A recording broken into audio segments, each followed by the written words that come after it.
اللهم صل على سيدنا ومولانا محمد وعلى آل سيدنا وعلى آل سيدنا ومولانا محمد وبارك وسلم.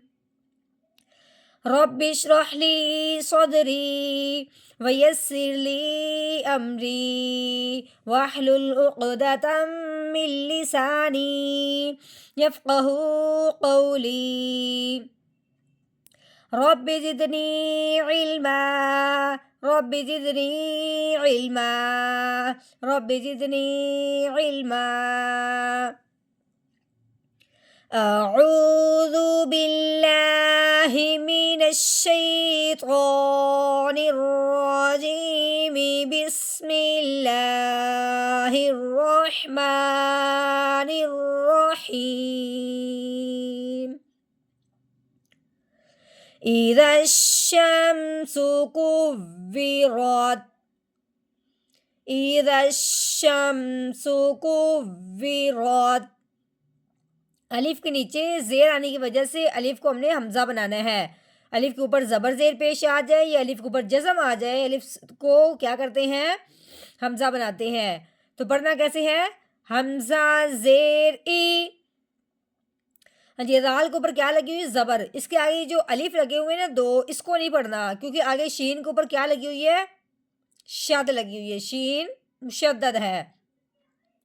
اب ہم نے کیا کرنا ہے؟ رال کو شین مشدد کے ساتھ ملانا ہے. تو کیسے؟ رال شین زبر رش ایرش. رال نرمی والا، شین سیٹی والا. ایرش. شین کو میم ساکن کے ساتھ ملانا ہے. میم ساکن ہے، میم کے اوپر جزم آ گئی ہے. شین میم زبر شم ایرشم. سین متحرک ہے، سین کے اوپر پیش والی حرکت ہے. سین پیشو ایرشمسو. کاف کے اوپر پیش واو مشدد. اب ہم نے کیا کرنا ہے؟ کاف کو واو مشدد کے ساتھ ملانا ہے دباتے ہوئے، کیونکہ شاد والا جو حرف ہوتا ہے اس کو دباؤ، جماؤ اور ٹھہراؤ کے ساتھ پڑھتے ہیں. دبانا بھی ہے، لفظ کو جمانا بھی ہے اور ہلکا سا ٹھہرنا بھی ہے. کتنا سا؟ کاف واو پیش کو کو واو زیر وی کو وی کو وی. رو کو تا ساکن کے ساتھ ملانا ہے. رو کو موٹا کرنا ہے کیونکہ رو کے اوپر زبر یا پیش ہو تو رو موٹی ہوتی ہے. اب رو کے اوپر زبر آ گئی ہے، اب ہم نے اس کو موٹا کرنا ہے.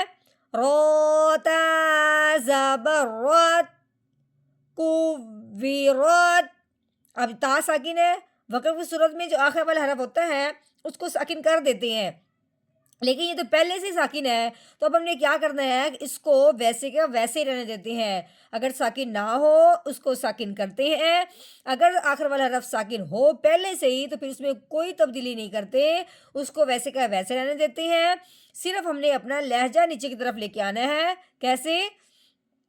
آگے وقف کو ویرات کو ویرات. اذا الشمس كورت